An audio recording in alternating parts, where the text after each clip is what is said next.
نحمده ونصلي على رسوله نور الأولين والآخرين وعلى آله الطيبين الطاهرين وأصحابه الراشدين المهديين. أعوذ بالله من الشيطان الرجيم. بسم الله الرحمن الرحيم. اذهب إلى فرعون إنه طغى. صدق الله مولانا العظيم.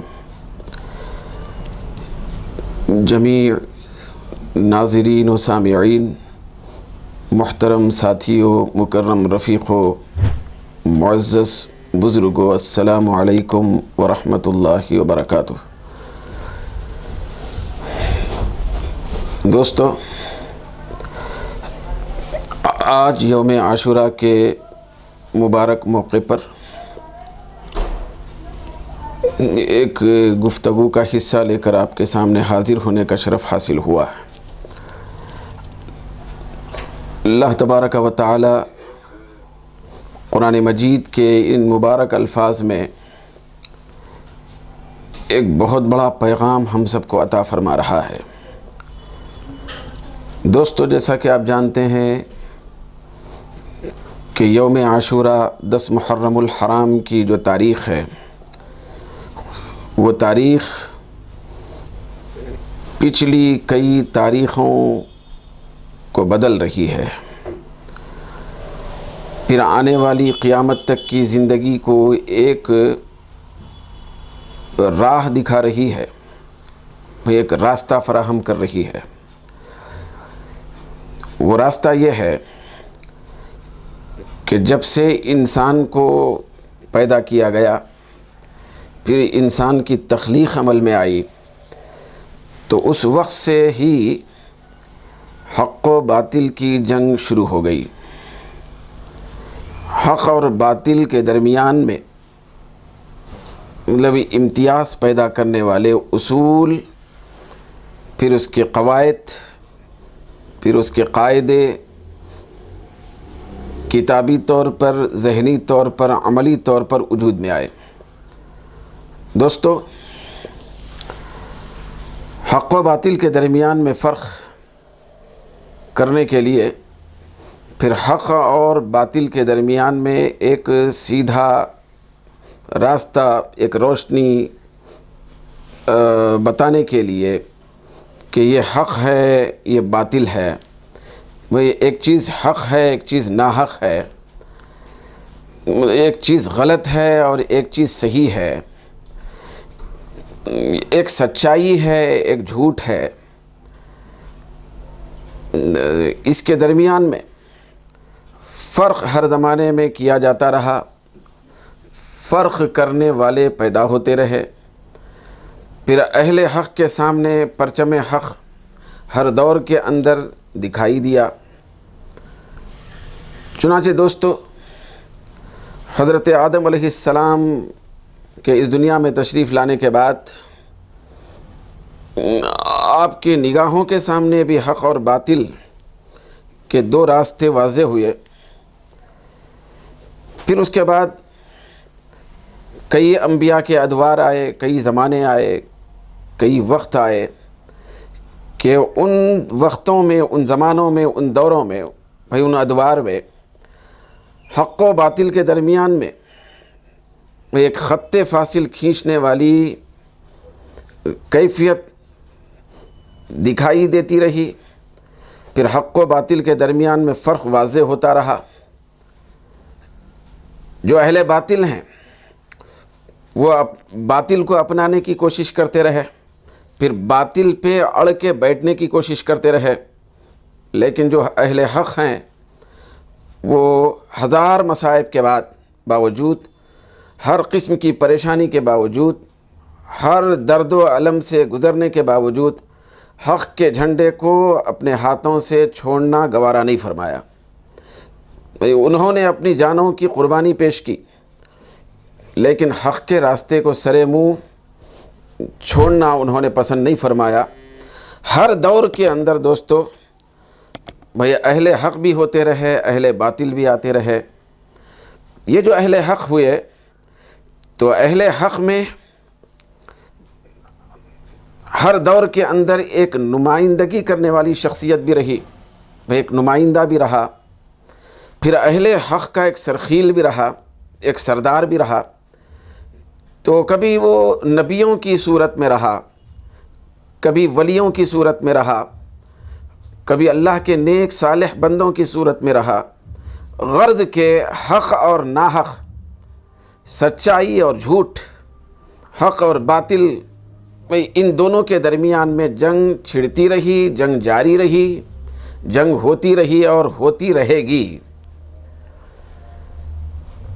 پروردگار عالم باطل کو ختم کرنے کے لیے، باطل کے سر کو دبانے کے لیے، باطل کے اٹھے ہوئے سر کو خم کرنے کے لیے، جھوٹ کو مٹانے کے لیے، سچائی کو برپا کرنے کے لیے، حق کا بول بالا کرنے کے لیے مختلف دوروں میں مختلف انبیاء کرام کو بھیجتا رہا۔ پھر وہ انبیاء کرام رسول اعظام اس دنیا میں تشریف لائے تو وہ اپنے مبارک قدموں کے ذریعے سے باطل کا منہ کالا کرتے رہے، حق کا بول بالا کرتے رہے۔ ہر زمانے کے اندر حق واضح ہوتا رہا، حق غالب رہا۔ پھر حق کے اندر خود فطری طور پر یہ طاقت ہے، پھر یہ تاثیر ہے کہ وہ کسی صورت میں بھی غالب ہی رہتا ہے۔ حق ہمیشہ غالب رہتا ہے، باطل کا منہ ہمیشہ کالا ہوتا ہے۔ تو دوستو، قرآن مجید کے جو مبارک الفاظ میں ابھی آپ کے سامنے ابتدائی گفتگو کرنے سے پہلے تلاوت کرنے کا شرف حاصل کیا ہے، تو وہ جو الفاظ ہیں حضرت سیدنا موسیٰ علیہ السلام کے سلسلے میں ہیں۔ اللہ تبارک و تعالی اپنے کلیم حضرت سیدنا موسیٰ علیہ السلام سے ارشاد فرما رہا ہے کہ اذهب الى فرعون انه طغى، کہ اے میرے کلیم، اے موسیٰ، میرے پیغمبر، تم فرعون کی طرف جاؤ، بے شک وہ سرکش ہو چکا ہے، وہ طغیان کا شکار ہو چکا ہے، وہ سرکشی کا شکار ہو چکا ہے، وہ سرکشی میں بہت زیادہ آگے بڑھ گیا ہے۔ تو تم کو اے موسیٰ، اے میرے کلیم، کوہ طور کی فصیل سے اتر کر فرعون کے ایوان تک پہنچنا ہوگا۔ پھر اس کے بعد وہ جو فرعون کی ذات ہے، فرعون کی شخصیت ہے، وہ دراصل سر سے لے کے پیر تک ایک باطل کا نمونہ ہے۔ تو اس کے سامنے اس کو للکارنا ہوگا تاکہ حق کا بول بالا ہو، حق زندہ ہو جائے، حق کو ایک استقامت مل جائے۔ پھر یہ جو مجسم فرعون کی شکل میں ایک باطل دکھائی دے رہا ہے، تو یہ خم ہو جائے، یہ غرق ہو جائے، بھئی اس کا بیڑا ڈوب جائے، پھر یہ دب جائے، پھر حق کی نورانیت سے ساری کائنات منور ہو جائے۔ تو اللہ تبارک و تعالیٰ نے اپنے پیغمبر وقت حضرت سیدنا موسیٰ علیہ السلام کو حکم دیا کہ اذهب الى فرعون، کہ اے موسیٰ تم فرعون کی طرف جاؤ، انہ طغی، بے شک وہ سرکش ہو چکا ہے۔ دوستو، بھئی ایک ہوتا ہے ظلم، پھر ایک ہوتی ہے سرکشی۔ ظلم ایک الگ چیز ہے، سرکشی ایک الگ چیز ہے۔ میں آسان الفاظ میں آپ کے سامنے یہ بات عرض کرنا چاہتا ہوں، ہر دور میں ظلم بھی ہوتا رہا، ہر دور میں ظالم بھی آتے رہے، پھر ہر دور میں ظلم سہنے والے بھی آتے رہے، ظلم و بربریت اور تشدد پر صبر و استقامت کا پہاڑ بن کر ڈٹے رہنے والے بھی پیدا ہوتے رہے۔ لیکن دوستو، ظلم جو ہوتا ہے، وہ جو تشدد ہوتا ہے ظلم کی شکل میں، زیادتی ہوتی ہے، تو ظلم جب اپنی انتہا کو پہنچ جاتا ہے تو اسی کا نام طغیان ہے، تو اسی کو سرکشی کہا جاتا ہے۔ ظلم جہاں ختم ہو وہاں سے سرکشی کی ابتدا ہوتی ہے۔ تو اللہ تبارک و تعالیٰ نے حضرت سیدنا موسیٰ علیہ السلام سے فرمایا کہ اذهب الى فرعون انه طغى، بے شک اے میرے موسیٰ، میرے پیغمبر، تم فرعون کی طرف جاؤ، اس کو للکارو، پھر اس کو دباؤ، اس کے سامنے حق کا پرچم بلند کرو، اس لیے کہ وہ ظلم کی سطح سے نکل کر، ظلم کی حد سے نکل کر وہ طغیان اور سرکشی کی حد میں داخل ہو چکا ہے، ظلم کی انتہا کر رہا ہے۔ پھر فرعون کے ظلم کی انتہا کی صورت یہ ہے کہ وہ فرعون جو ظاہری طور پر ایک بادشاہ کے روپ میں تھا، تو اس کے سر کے اندر، اس کے دماغ میں، اس کے دل میں ظلم سے نکلنے کے بعد سرکشی اس حد تک برپا ہو چکی تھی کہ وہ اپنے آپ کو رب کہتا تھا، بلکہ اس سے 2 قدم آگے بڑھ کر وہ اپنے آپ کو بڑا رب کہتا تھا۔ تو دوستو، معزز سامعین و ناظرین، اس سے بڑھ کے سرکشی کی کیا صورت ہو سکتی ہے کہ اس نے کہا کہ انا ربکم الاعلی، کہ اے میری قوم، میں تم سب کا بڑا رب ہوں، بلند رب ہوں۔ تو وہ صرف رب ہونے کا دعوے دار نہیں تھا، بلکہ بڑے رب ہونے کا دعوے دار تھا، بڑے رب ہونے کی دعوے داری کر رہا تھا۔ سرکشی اپنی انتہا کو پہنچ چکی تھی۔ جہاں ظلم، بربریت، تشدد اپنی انتہا کو پہنچ جائے تو وہاں سے سرکشی شروع ہوتی ہے۔ پھر یہ تو سرکشی کی بھی انتہا ہو گئی ہے کہ اس نے اپنے آپ کو اپنے دعوے کے مطابق صرف رب ہونے کا اعلان نہیں کیا، بلکہ بڑے رب ہونے کا اعلان کیا، بلند رب ہونے کا اعلان کیا۔ اس کی سرکشی اس حد تک بڑھ چکی تھی۔ تو دوستو، ظالم بھی ہر زمانے میں آتے رہے، سرکش بھی پیدا ہوتے رہے، ظلم اور سرکشی مختلف روپوں میں دنیا کے اندر روئے زمین پر برپا ہوتی رہی۔ پھر وہ اپنا ایک سفر جاری کرنے کی کوشش کرتی رہی، لیکن ظلم، بربریت اور سرکشی کو دبانے کے لیے اللہ تبارک و تعالی ہر دور کے اندر اہل حق کو نہیں بلکہ اہل حق کے نمائندوں کو پیدا فرماتا رہا۔ وہ نبیوں کی شکل میں آتے رہے، پیغمبروں کی شکل میں آتے رہے، صالحین کی شکل میں آتے رہے، ولیوں کی شکل میں آتے رہے، پھر اللہ کے محبوب اور مقرب بندوں کی شکل میں آتے رہے، اور باطل کو دباتے رہے۔ باطل کا ہر زمانے کے اندر منہ کالا ہوتا رہا، حق کا بول بالا ہوتا رہا۔ تو دوستو دیکھیے، یہ جو طغیانی ہے، یہ طغیان ہے، سرکشی ہے۔ یہ جو سرکشی ہے، سرکشی جب اپنی انتہا کو پہنچ جاتی ہے تو ایک طرف بلند رب ہونے کے دعوے داری میں وہ تبدیل ہوتی ہے، پھر یہی سرکشی جب اپنی انتہا کو پہنچ جاتی ہے تو میدان کربلا بپا ہو جاتا ہے۔ تو دوستو، یزید یہ صرف ایک ظالم کا نام نہیں تھا، یزید ایک متشدد کا نام نہیں ہے، یہ زیادتی کرنے والے کسی انسان کا نام نہیں ہے، یہ ظالم حکمران کا نام نہیں ہے، یہ سرکش حکمران کا نام ہے۔ یزید بھی ظلم کی حد سے نکل کر سرکشی کی حد میں داخل ہوا، پھر سرکشی کی حد میں بھی اتنا آگے بڑھ گیا کہ سرکشی کی بھی انتہا ہونے لگی۔ تو دوستو، تو آج کی تاریخ 10 محرم الحرام کی تاریخ، یہ کئی تاریخوں کو بدلنے والی تاریخ ہے۔ پھر آنے والی جو تاریخ ہوگی، جو بعد میں جا کر تاریخ میں تبدیل ہوگی، تو آنے والے جو وقت ہوں گے اس کے اندر ایک حوصلہ، پھر سچائی کی تعلیم دینے والی ایک تاریخ ہے۔ تو دوستو، اللہ تبارک و تعالیٰ نے فرعون سے کہا، فرعون کے بارے میں فرمایا کہ بے شک وہ سرکش ہو چکا ہے، اور قرآن مجید کے اندر کئی مقامات پر اس سلسلے میں اللہ رب العزت کا حکم موجود ہے۔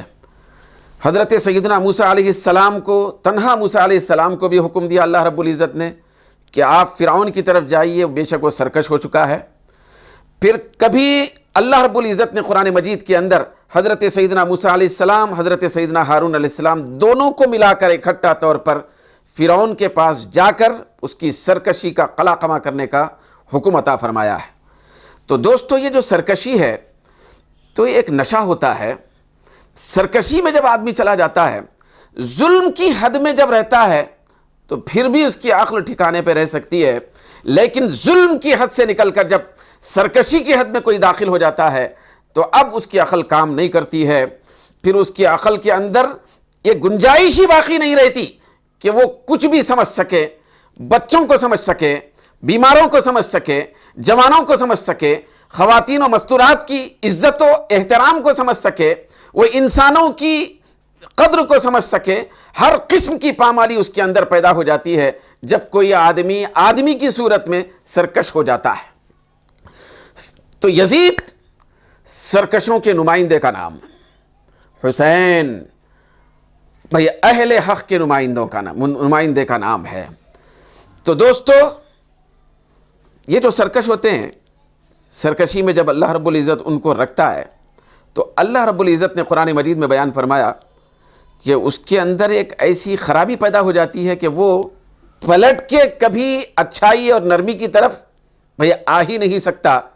چنانچہ اللہ رب العزت نے فرمایا وَنَذَرُهُمْ فِي طُغْيَانِهِمْ يَعْمَهُونَ، خالق دو جہاں فرماتا ہے کہ ہم ان سرکشوں کو بھئی ان کی اپنی سرکشی میں چھوڑ دیتے ہیں، فوری ان کی گرفت بھی نہیں کرتے، بھئی ان کی سرکشی میں ان کو مبتلا کرتے ہیں، وہ بھٹکتے پھرتے رہتے ہیں۔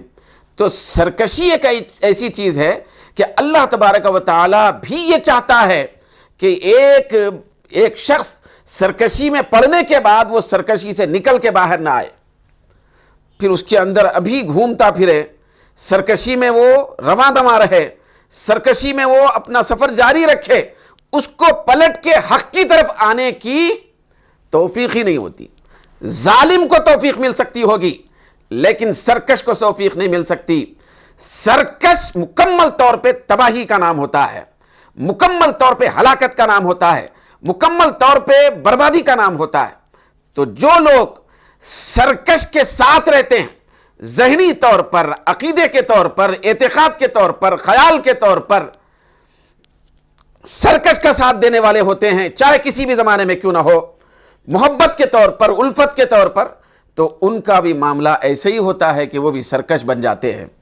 تو ایک ٹولہ جب بن جاتا ہے تو سرکشوں کا سرغنہ بھئی اپنے سرکش ٹولے کے ساتھ جہنم کا ایندھن بننے والا ہوتا ہے۔ تو دوستو، خالق دو جہاں نے یہ جو ارشاد فرمایا کہ اذهب الى فرعون انه طغى، کہ میرا موسیٰ یقیناً تم کو لطف آ رہا ہوگا کہ میں تم سے ہم کلام ہوں، طور کی بلندی پر تم مجھ سے کلام اور گفتگو کر رہے ہو اور یہ سعادت اور عزت پا رہے ہو، لیکن موسیٰ یہ باطل کا خلا خما کرنے کے لیے، باطل کو ختم کرنے کے لیے حق کے نمائندے بن کر طور کی بلندیوں سے اتر کر میری ہم کلامی کے شرف کو چھوڑ کر تم فرعون کے پاس جا کر اس باطل کو للکارنا ہوگا۔ یہی میرا حکم ہے، یہی میری مرضی ہے، یہی میرا ارادہ ہے۔ تو دوستو، سرکش ہر زمانے میں آتے رہے، پھر سرکشوں کے سر کو ختم کرنے کے لیے، ان کا خاتمہ کرنے کے لیے بھئی حق والے لوگ بھی ہر زمانے میں آتے رہے۔ تو دوستو، حضرت سیدنا امام حسین علیہ السلام یزید کے مقابلے میں اس صورت میں پیدا فرمائے گئے، پھر اس صورت میں جلوہ گر ہوئے کہ یزید جو سرتا پا باطل اور سرکشی کا نمونہ ہے، تو اس کا عزم تھا، اس کا ارادہ جو تھا، پھر اس کی سوچ جو تھی، اس کا مکمل طور پہ خاتمہ کیا جائے۔ تو یہ پرچم لے کر حضرت امام حسین امام علی مقام رضی اللہ تعالی عنہ میدان کربلا میں آج کی تاریخ میں تشریف لائے۔ تو دوستو، یہاں پہ میں ایک بات عرض کرتے ہوئے آگے بڑھنا چاہتا ہوں۔ بعض لوگوں کی سرکش ذہنیت آج کی تاریخ میں بھی یہ کام کرتی ہے۔ بعض لوگ، جیسا کہ آپ بھی کبھی سنے ہوں گے، پھر یہ چیز ہمیں اب بہت زیادہ رواج پا رہی ہے، وہ یہ ہے کہ بعض لوگ یہ کہتے ہیں میں چھوٹا منہ بڑی بات نہیں کہتا، جھوٹا منہ بڑی بات کہتا ہوں۔ غلیظ منہ اور بڑی بات وہ یہ ہے کہ حضرت امام حسین رضی اللہ تعالی عنہ کو میدان کربلا میں جانے کی کیا ضرورت تھی؟ بھئی اگر نہ جاتے، مدینے میں رہتے تو پرسکون رہتے، مکے میں ٹھہر جاتے تو پرسکون رہتے، اتنے زیادہ مصائب سے دوچار ہونا ان کو نہ پڑتا۔ حضرت امام حسین علیہ السلام معاذ اللہ میدان کربلا تشریف لے گئے تو وہ ان کی خطا اور لغزش اور غلطی ہے۔ یہ بعض سرکش ذہنیت کا ایسا خیال ہے۔ دوستو، اس خیال کا خاتمہ بھی قرآن مجید کے ان الفاظ سے ہو رہا ہے۔ دیکھیے، اللہ تبارک و تعالی نے حضرت سیدنا موسیٰ علیہ السلام سے فرما رہا ہے حکم دیتا ہے کہ اذهب الى فرعون، کہ اے میرے موسیٰ، اے میرے پیغمبر، تم کو باطل کی طرف جانا ہوگا، جہاں باطل ہے اس کو ختم کرنے کے لیے طور کی بلندیوں کو چھوڑ کر اس کے پاس جانا ہوگا۔ تو اللہ تبارک و تعالی باطل کی طرف حق والے نمائندے کو بھیجتا ہے، وہ نمائندہ حق خود نہیں جاتا۔ ہر زمانے کا یہ دستور ہے کہ وہ حق کا نمائندہ بن کر باطل کو ختم کرنے کے لیے، ناحق کو ختم کرنے کے لیے، ظلم کو ختم کرنے کے لیے، سرکشی کو ختم کرنے کے لیے بھیجا جاتا ہے۔ تو بلا تشبیہ و مثال دوستو، میں ادھر حضرت سیدنا موسیٰ علیہ السلام کو پروردگار عالم نے اذهب کہہ کر جانے کا حکم دیا۔ کہاں جانے کا حکم دیا؟ فرعون جیسے باطل کی طرف۔ کیوں؟ اس لیے کہ انہو طغی، وہ سرکش ہو چکا تھا۔ تو دوستو پہلے سے ہی یہ تیاری تھی، پہلے سے انتخاب تھا، پہلے سے ایک چنی ہوئی بات تھی، اللہ اس کے رسول کی مرضی تھی۔ پھر اللہ کا منشا یہ تھا کہ حضرت امام حسین علیہ السلام پیدائش سے پہلے منتخب ہو چکے تھے اس کام کے لیے، کیونکہ آپ کو سارے اہل حق کا سب سے بڑا نمائندہ بنا کر اللہ رب العزت پیدا کرنا تھا۔ تو اللہ تبارک و تعالیٰ نے آپ کی پیدائش کے ساتھ ہی اور اس سے پہلے ہی باطل سے ٹکرانے کا وصف دیا تھا، جسارت دی تھی، جرأت دی تھی، ہمت دی تھی، شجاعت اور بہادری دی تھی، صبر دیا تھا، تحمل دیا تھا، دے کر اللہ رب العزت آپ کو پیدا فرمایا۔ صابروں کے سردار بنائے گئے، تحمل رکھنے والے لوگوں کے سردار بنائے گئے، شجاعت والوں کے سردار بنائے گئے۔ ذرا دیکھیں ماحول بھی کتنا پیارا بنایا گیا تھا، کیونکہ ایک بہت بڑا کام لینا تھا، حق کا کام لینا تھا، باطل کو ختم کرنے کا کام لینا تھا، پھر حوصلے کا کام لینا تھا۔ تو آپ کے والد گرامی وہ شجاعت والے لوگوں کے سردار فاتح خیبر حضرت مولا علی ہوئے۔ حضرت سیدہ فاطمہ رضی اللہ تعالی عنہ آپ کی والدہ ماجدہ، یہ صبر و استقامت اور تحمل کا بہت بڑا پہاڑ ہوئے۔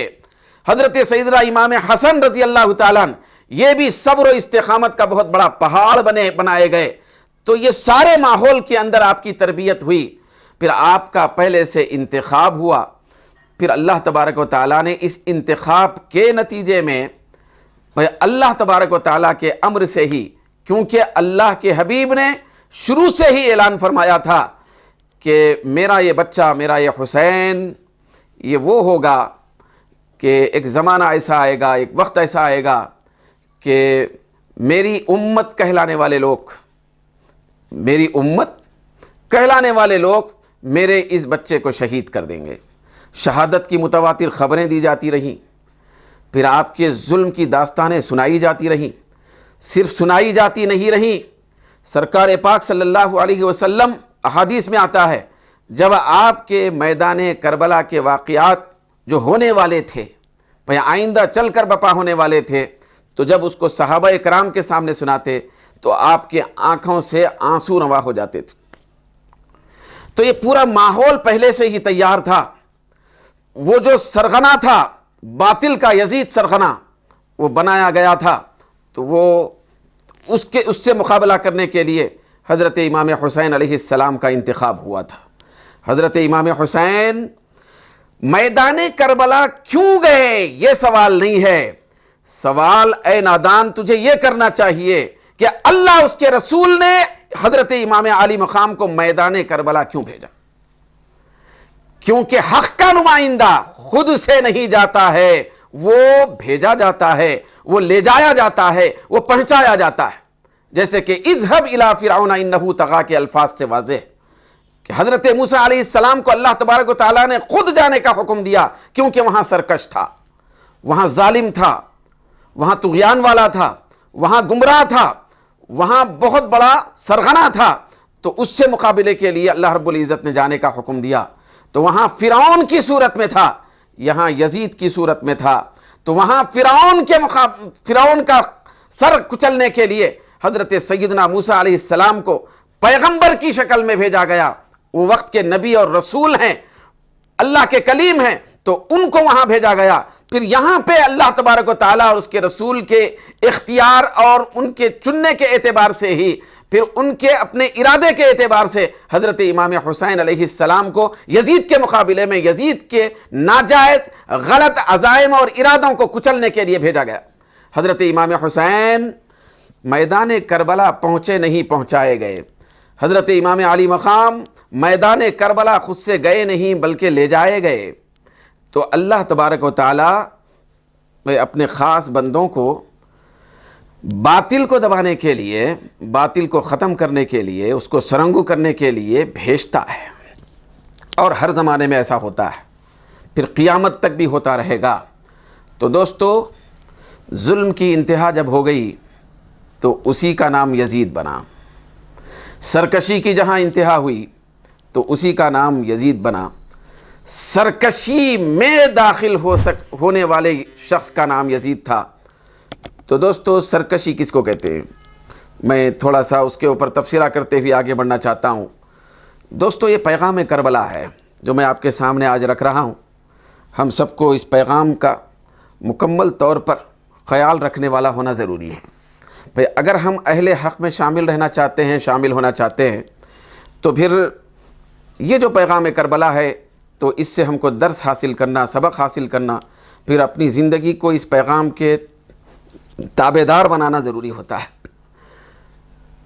تو چنانچہ حضرت امام راغب رضی اللہ تعالیٰ عنہ فرماتے ہیں کہ یہ جو سرکش ہے یا سرکشی ہے وہ کس کو کہتے ہیں؟ تو آپ فرماتے ہیں کہ تجاوز عن الحد فی المعصیہ، گناہ میں، خطا میں، غلطی میں حد سے زیادہ آگے بڑھنے کا نام سرکشی ہے۔ گناہ میں حد سے زیادہ آگے بڑھنے کا نام سرکشی ہے۔ بہت سارے لوگ گناہ گار ہوتے ہیں لیکن گناہ میں حد سے زیادہ نکلنے والے نہیں ہوتے۔ تو یزید صرف گناہ گار کا نام نہیں بلکہ گناہوں میں حد سے زیادہ آگے بڑھنے والے کا نام ہے۔ اس سے زیادہ سرکشی اور کیا ہو سکتی ہے؟ اس سے زیادہ معصیت اور گناہ اور جرائم میں حد سے زیادہ بڑھنے کی کیفیت کیا ہو سکتی ہے کہ وہ شراب کا نشہ کیے بغیر سوتا نہیں تھا، بندروں سے کھیل کھیلا کرتا تھا اور اپنے آپ کو بہت بڑا دیندار اور متقی سمجھتا تھا۔ یہ یزید پلیت، یہ ظالم کے روپ میں نہیں تھا، سرکش کے روپ میں تھا۔ حد سے زیادہ گناہوں میں اتنا زیادہ تجاوز کر گیا تھا کہ اس کی نظر میں، کیونکہ میں نے اس سے پہلے عرض کیا گفتگو میں ابتدا میں، جب آدمی ظلم سے نکل کر سرکشی میں جاتا ہے تو اس کی عقل معوف ہو جاتی ہے۔ ایسے سمجھیں کہ اس کی عقل ہی نہیں رہتی، تمیز ہی ختم ہو جاتی ہے۔ تو اس کی نگاہ کے اندر، اس کی نگاہ میں صحابہ کرام کا کوئی مقام نہیں، بھئی اس کی نگاہ میں مدینہ پاک کا کوئی احترام نہیں، پھر اس کی نگاہ میں کعبے کے غلاف کا کوئی احترام نہیں، اس کی نگاہ میں کعبے کا خود احترام نہیں ہے، غرض کہ نہ اللہ کے کلام کا احترام، نہ قرآن کا احترام، نہ حدیث کا احترام۔ ہر قدم پہ گناہوں میں بھئی آگے بڑھنے والے شخص کا نام یزید، ہر ظلم کو اختیار کرنے والے شخص کا نام یزید۔ وہ برائیوں کا ایک مجسم نمونہ تھا، برائیوں کا امام تھا، برائیوں اور جرائم پیشہ لوگوں کا سردار تھا۔ کیوں؟ اس لیے کہ وہ ظالم سے ہٹ کر سرکش بن چکا تھا، معصیت میں اور گناہ میں اور جرم میں، پلیدگی میں حد سے زیادہ آگے بڑھ گیا تھا۔ تو آپ اندازہ لگائیں کہ ماحول کتنا خطرناک ہوگا، کیسے ماحول تھا ہوگا۔ شراب کو رواج دیا جا رہا ہے، کس کے سامنے؟ کس کے سامنے بھائی؟ نواسہ رسول کی نگاہوں کے سامنے شراب کو رواج دیا جا رہا ہے۔ انسانی بچوں کو ختم کر کے بندروں سے پیار کیا جا رہا ہے۔ بھئی انسان کا کوئی احترام نہیں ہے، بندر کا احترام ہے۔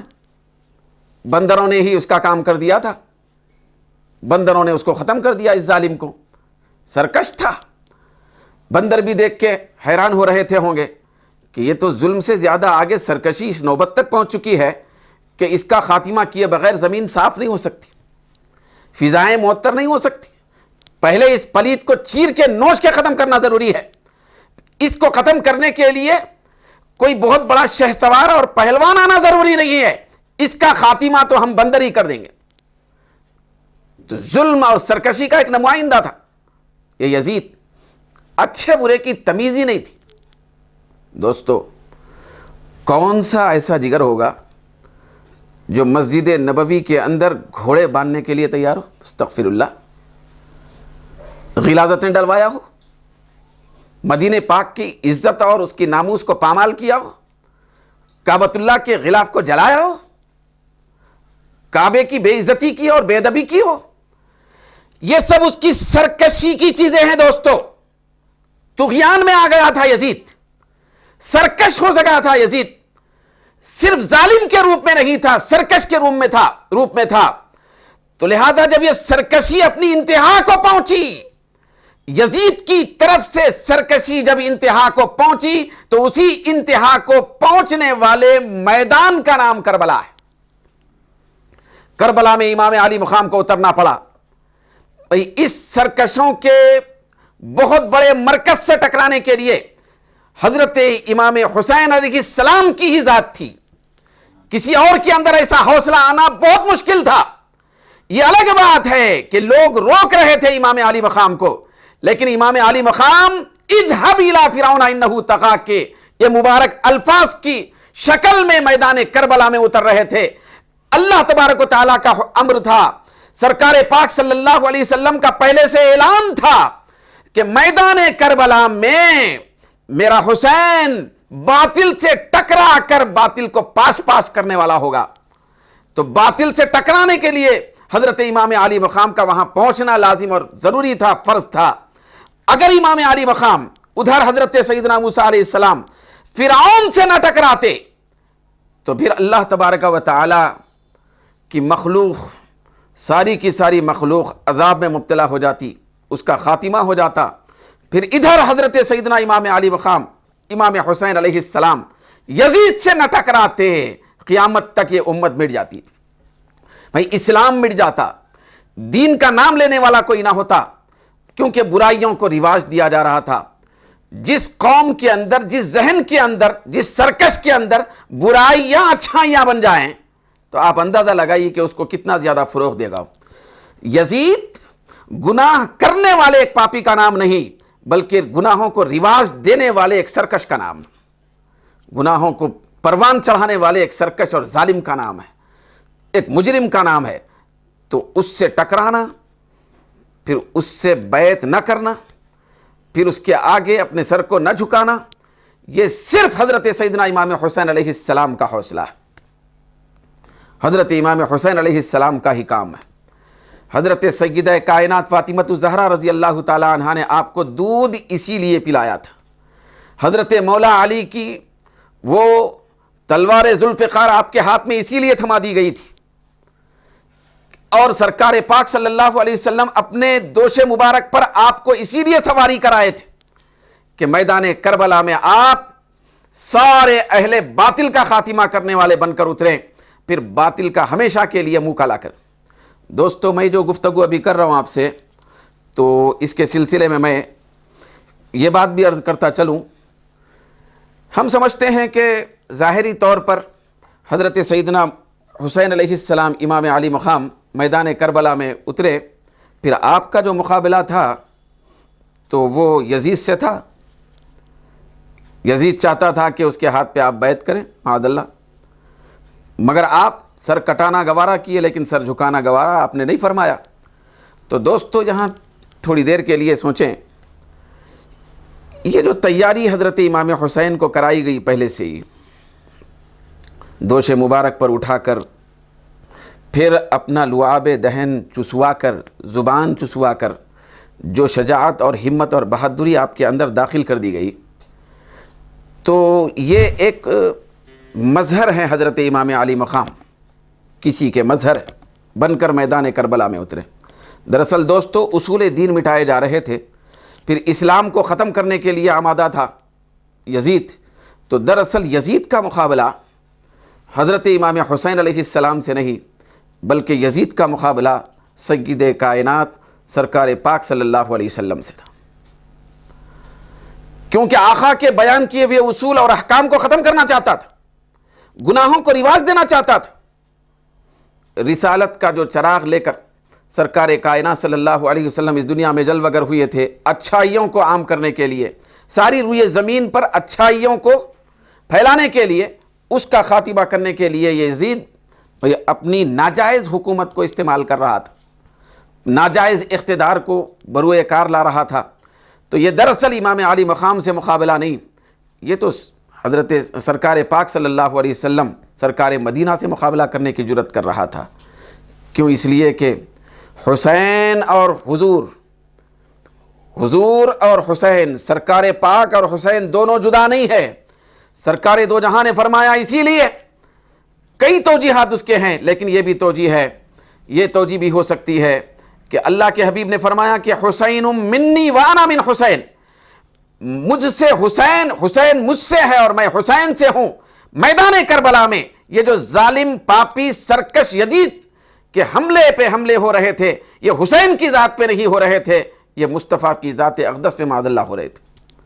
تو اسی لیے دوستو، روایت میں آتا ہے، حدیث شریف میں ہے، یہ جو حدیث شریف ہے مشکات شریف میں بھی ہے، بیہقی شریف میں بھی حدیث آتی ہے۔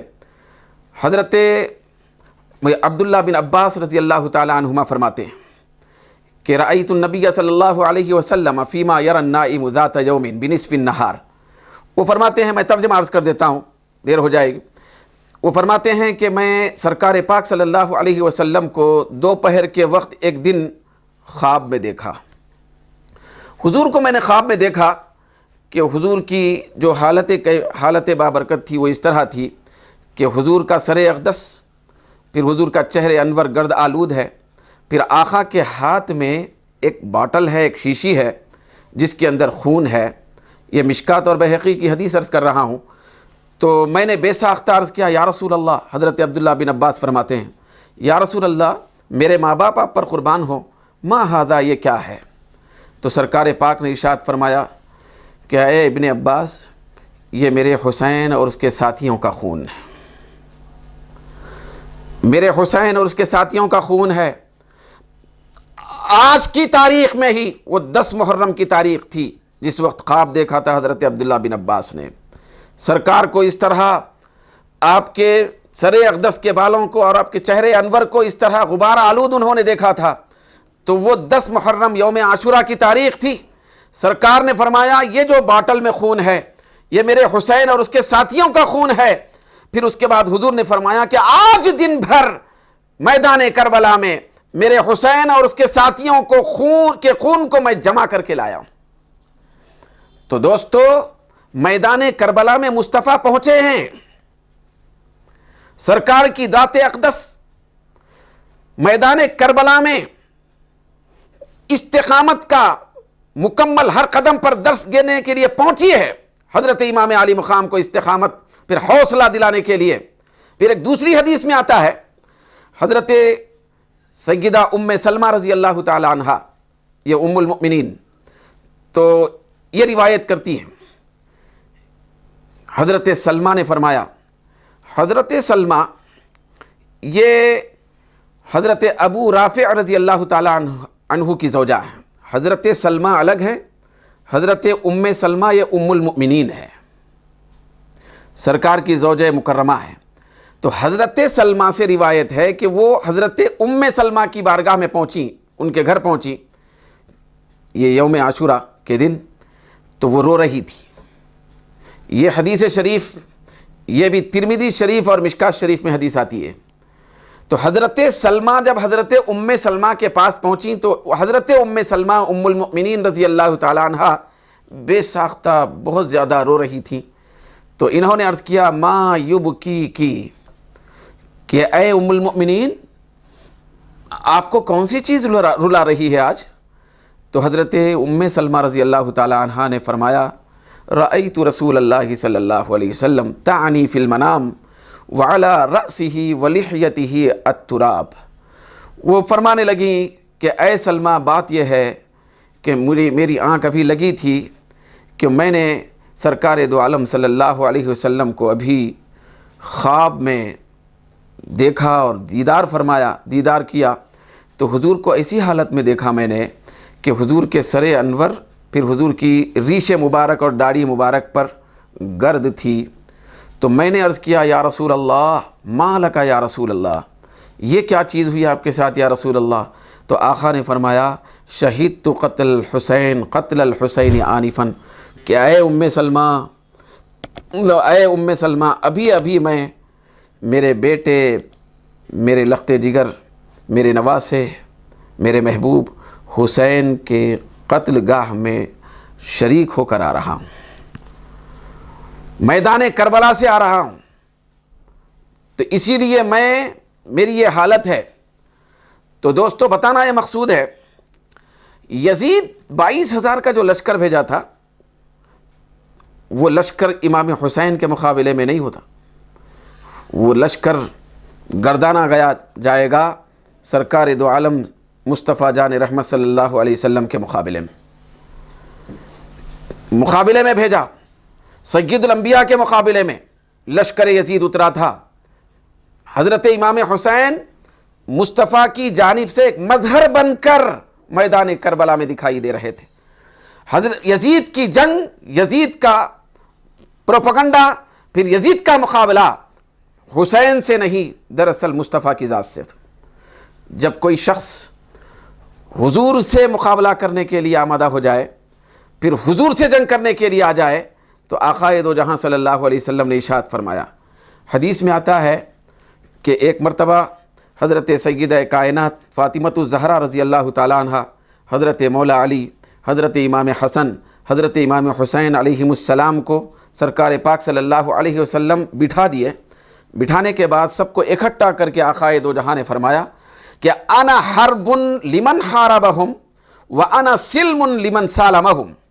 حضور نے فرمایا کہ یہ جو میرے نفوس ہیں، یہ میرے اہل بیت ہیں، یہ جو مقدس نفوس اور شخصیات تمہارے سامنے دکھائی دے رہے ہیں، جن کو میں اکٹھا کیا ہوں، جمع کیا ہوں، تو سنو، جو شخص بھی ان سے جنگ کرے گا وہ ان سے جنگ نہیں کرے گا، وہ مجھ سے جنگ کرے گا اور میں اس سے جنگ کروں گا۔ ان سے جنگ، مجھ سے جنگ ہوگی، میں ان سے جنگ کروں گا۔ انا حرب لمن حاربہم، جو ان سے جنگ کرنے کے لیے آئے گا تو میں خود ان سے جنگ کروں گا۔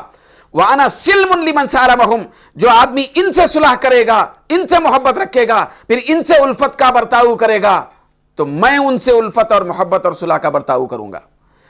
تو جنگ کرنے کے لیے نکل رہا ہے کوئی سرکش حضرت امام حسین سے، تو یہ نہ سمجھے کہ میں حسین سے جنگ کرنے کے لیے جا رہا ہوں، حسین سے مقابلہ کرنے کے لیے جا رہا ہوں، بلکہ آقا نے فرمایا کہ وہ جائے گا، نکلے گا حسین سے مقابلہ کرنے کے لیے، لیکن میں اس سے مقابلہ کروں گا، میں اس سے جنگ کروں گا۔ تو دوستو، جس سے مصطفیٰ جنگ کریں وہ دنیا اور آخرت میں کیسے پنپ سکتا ہے؟ تو اسی لیے دوستو، آج نہ یزید باقی ہے، نہ یزیدیت باقی ہے، لیکن حسین بھی باقی ہے، حسینیت بھی باقی ہے۔ قیامت تک یہ سلسلہ حسینیت چلتا رہے گا۔ تو کہنے کا مطلب یہ ہے دوستو، وہاں حضرت موسیٰ علیہ السلام کے زمانے میں فرعون کی شکل میں باطل تھا، یہاں امام عالی مقام کے زمانے میں یزید کی شکل میں باطل تھا۔ تو اس باطل سے ٹکرانے والی ہستی کا نام امام حسین ہے۔ تو اس لیے دین بچ گیا، دین بچانے کے لیے حضرت امام علی مقام پہنچے تھے، بلکہ ان کو پہنچایا گیا تھا، پہلے سے انتخاب کر کے ان کو باطل سے ٹکرانے کے لیے تیار کیا گیا تھا۔ تو دوستو، حضرت امام علی مقام، دیگر جو اہل بیت اعظام ہیں، پھر آل پاک مصطفیٰ ہیں، یہ وہ نفوس قدسیہ ہیں کہ ان سے وابستگی رکھنا، ان سے محبت رکھنا ہمارے لیے دنیا و آخرت میں نجات کا باعث ہے۔ دوستو، حضرت نوح علیہ السلام کے زمانے میں تو ان لوگوں کو بھی سرکش اور ظالم کہا گیا تھا، ان کی قوم میں تھے، نوح علیہ السلام کی قوم۔ وقوم نوح من قبل، قرآن میں آتا ہے انہم کانوا ہم اظلم و اطغی۔ حضرت نوح علیہ السلام جو تھے تو حضرت نوح علیہ السلام سے پہلے اور نوح علیہ السلام کے زمانے میں ظالم بھی تھے، سرکش بھی تھے۔ وہ جو میں نے ابتدائی گفتگو میں عرض کیا تھا، ظلم جب ختم ہوتا ہے تو طغیانی شروع ہو جاتی ہے، سرکشی شروع ہو جاتی ہے۔ تو اللہ رب العزت نے قرآن مجید میں فرمایا اس قوم کے لیے کہ انہم کانوا ہم اظلم و اطغا، پہلے وہ ظالم بنے بعد میں سرکش بنے۔ تو یہاں پہ بھی میدان کربلا سے پہلے یزید ظالم تھا، لیکن میدان کربلا بپا ہونے کے بعد، میدان کربلا میں مستورات اہل بیت کی بے عزتی کرنے کے بعد، پھر امام علی مقام کے حلقوم کو کاٹنے کے بعد، پھر آپ کے قتل کرنے کے بعد، حضرت علی اکبر کی جوانی لوٹنے کے بعد، پھر گھوڑوں کے ٹاپوں سے لاشہائے مبارک کو روندنے کے بعد، حضرت علی اصغر کے معصوم اور معصوم حلقوم کو چھید کرنے کے بعد، اب یہ یزید ظالم نہیں رہا، یہ یزید سرکش بن گیا۔ جس بدبخت کی یہ حالت ہو کہ اس کو نواسہ مصطفیٰ کا خیال نہ ہو، جس پیغمبر کا کلمہ پڑھ رہا ہے زبانی طور پر، تو اس پیغمبر کے اس نواسے کا احترام اور عزت نہ ہو جو پیغمبر کے کندھے پر سواری کر رہا تھا، حضور کے لبہائے مبارک کو چوم رہا تھا، تو اس کا احترام نہ ہو تو وہ ظالم کیسے ہو سکتا ہے؟ وہ تو سرکشی کی انتہا میں چلا جاتا ہے۔ تو دوستو، یہ جو یزید ہے اس کی تائید کرنا یا اس کی ہاں میں ہاں ملانا یا اس کے سلسلے میں وکیل صفائی بننا، بہت سارے لوگ ہیں، پھر ان لوگوں کے اندر، ان شیطانوں اور شرارت پسند لوگوں کے اندر یہ سرکشی اور بڑھتے جا رہی ہے۔ سرکشی ایک ایسی چیز ہے، اس میں پھیلاؤ ہوتے رہتا ہے اور زیادتی ہوتی رہتی ہے۔ اللہ رب العزت ان کو چھوڑ بھی دیتا ہے، ایسے مہلت دے دیتا ہے، وَنَذَرُهُمْ فِي طُغْيَانِهِمْ يَعْمَهُونَ، جیسا کہ میں نے ابھی عرض کیا کہ اللہ رب العزت نے خود فرمایا کہ ہم ان سرکشوں کو چھوڑے رکھتے ہیں ان کی سرکشی میں کہ یہ حیراں بوراں ہو کر یہ گھومتے رہیں۔ تو دوستو، یہ سرکشی میں اضافہ ہو رہا ہے، جیسے جیسے ہر سال گزر رہا ہے تو یہ سرکش لوگ جو دراصل اپنے آقا کے ایجنٹ ہیں، یزید کے نقش قدم پر چلنے والے لوگ ہیں، تو وہ سرکشوں کا سرغنہ تھا، تو یہ تو سرکشوں کے سرغنے کے لیے سرکش لوگ بھی تو ہونا ضروری ہے۔ وہ تو سردار ہے، تو سردار کے لیے اس کی قوم ہونا ضروری بھی ہے، تو لہٰذا اس کی قوم بن کر، اس کے دم چھلا بن کر، پھر اس کی ہاں میں ہاں ملا کر اس کی خواہ مخواہ کی تائید کرنے کے لیے آج لوگ زور لگا رہے ہیں۔ مجھے میرے ایک دوست نے بیان کیا کہ ایک بدبخت یہ کہہ رہا ہے کہ یزید ایک ایسی شخصیت ہے کہ اس کو کم سے کم امیر المؤمنین رحمۃ اللہ علیہ تو کہنا ہی ضروری ہے۔ دیکھیے آپ، وہ تو ظالموں کی سرحد سے نکل کر سرکشوں کی سرحد سے بھی آگے نکل گیا ہے، سرکشی میں بھی اپنی انتہا کو پہنچا ہوا ہے، اس کے لیے امیر المؤمنین اور رحمۃ اللہ علیہ کہنا ضروری ہے کم سے کم۔ اب زیادہ سے زیادہ کیا کہنا ضروری ہے وہ بدبخت ہی جانتا ہے۔ تو دیکھیے، جب سے میدان کربلا بپا ہوا تو اس وقت سے لے کر جب یہ شہادتیں عمل میں آئیں، اس کے بعد یہ سازشیں ختم نہیں ہوئی، یہ سازشیں ختم نہیں ہوئی، یہ اندرونی طور پر بیرونی طور پر سرکشی مسلسل رواج پاتی رہی۔ یہ الگ بات ہے کہ حق کا پرچم ہر زمانے کے اندر بلند رہا، حق کا پرچار ہوتا رہا، حق باقی رہا، حق زندہ رہا میدان کربلا کی وجہ سے، لیکن ہر زمانے میں یہ سرکش تو ہوتے رہیں گے جو اپنے آقا کی ہاں میں ہاں ملاتے رہیں گے۔ تو دوستو، یہ جو ہاں میں ہاں ملانا ہے، یہ ان لوگوں کو اسی کے ساتھ جہنم میں اور دوزخ میں ڈھکیلنے والی چیز ہے، ڈھکیلنے والی چیز ہے۔ خواہ مخواہ کے وکیل صفائی بن رہے لوگ کہ ایسے تھے ویسے تھے، بہت اچھا آدمی تھا، صالح تھا، شہزادہ تھا۔ پھر بعض لوگ یہ بھی کہتے ہیں، یہ بھی پرانے سوالات ہو گئے، دو شہزادوں کے درمیان کی جنگ تھی۔ یہ جو میدان کربلا کی جنگ ہے، یہ دو شہزادوں کے درمیان کی جنگ ہے۔ تو دوستو، یزید شہزادہ وہزادہ نہیں ہے، یزید سوچ میں، فطرت میں فرعون سے آگے بڑھنے والی شخصیت کا نام ہے۔ یہ معصیت میں، جرم میں حد سے زیادہ آگے نکل جانے والی شخصیت کا نام ہے۔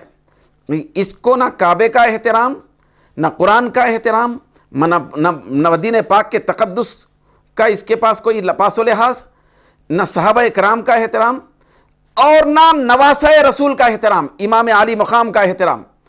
تو اتنا سب کچھ برپا کرنے کے بعد یہ امیر المؤمنین اور رحمۃ اللہ علیہ کے لائق اور فائق کیسے ہو سکتا ہے، اس کا حقدار کیسے ہو سکتا ہے؟ دوستو، تو ایسے خبیث سرکش لوگوں کی سرکش ذہنیت سے ہم سب کو بچنا ضروری ہے۔ پھر اہل بیت کرام سے محبت حد سے زیادہ محبت یہ ہمارے دل میں بسانا ضروری ہے۔ وہ اس لیے کہ آقا دو جہاں صلی اللہ علیہ وسلم نے فرمایا، مسند احمد بن حنبل اور مشکات شریف میں حدیث آتی ہے، حضرت ابو ذر رضی اللہ تعالیٰ عنہ روایت کرتے ہیں، حضور نے فرمایا کہ حضور نے فرمایا کہ میرے اہل بیت کی مثال حضرت نوح علیہ السلام کی کشتی کی طرح ہے۔ جو آدمی اس زمانے میں حضرت نوح علیہ السلام کی کشتی میں سوار ہوا طوفان آنے کے وقت، یہی سرکشوں کو ڈبونے کے لیے طوفان آیا تھا۔ سرکش ایک ایسی قوم ہوتی ہے کہ یہ کسی نہ کسی موقع پہ ڈوب جاتی ہے، غرق ہو جاتی ہے، ان کا بیڑا غرق ہونے والا ہوتا ہے۔ تو حضرت نوح علیہ السلام کے زمانے میں جو طوفان آیا تھا تو کشتی بنائی گئی تھی، کشتی تو جو بھی حضور فرماتے ہیں مثال دے کر کہ جو بھی نوح علیہ السلام کی کشتی میں سوار ہوا وہ نجات پا گیا، جو سوار نہیں ہو سکا وہ ہلاک ہو گیا۔ میرے اہل بیت کی مثال ایسی ہی ہے۔ کہنے کا مطلب یہ ہے کہ میرے اہل بیت سے وفاداری کرنا، میرے اہل بیت کی محبت اختیار کرنا، میرے اہل بیت سے ٹوٹ ٹوٹ کے محبت اور الفت کا برتاؤ کرنا، یہ دراصل میرے اہل بیت کے ساتھ جنت میں جانے کی ضمانت ہے، نہ ڈوبنے کی ضمانت ہے۔ اور میرے اہل بیت کی محبت اور ادب اور احترام اور وفاداری سے انحراف کرنا، یہ دراصل اپنے آپ کو غرق کرنے کی مترادف ہے۔ تو یہ تو یزید کی تائید پہ تائید آج کے زمانے میں لوگ کر رہے ہیں، تو ان کا بیڑا تو غرق ہونے والا ہے۔ دوستو، میرا آپ سب لوگوں سے پیغام یہی ہے، پیغام کربلا کے ضمن میں، کہ ایسے لوگوں کی صحبتوں سے ہوشیار رہیں، پھر ایسی پراگندہ ذہنیت سے اپنے آپ کو بچاتے رہیں، کیونکہ اس سے ہمارا ایمان کا بیڑا غرق ہونے والا ہوتا ہے۔ تو اللہ تبارک و تعالی ہم سب کو جو اصل پیغام کربلا ہے کہ باطل کے آگے ڈٹ کے کھڑے رہنا، حق کا بول بالا کرنا، حق کے نمائندے بننا، تو اس پر کما حق ہو عمل پیرا ہونے کی توفیق عطا فرمائے۔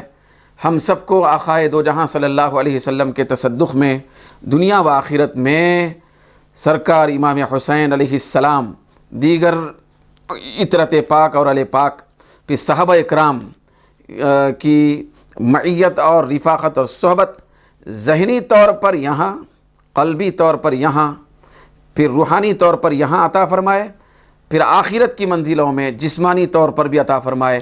وما علینا الا البلاغ۔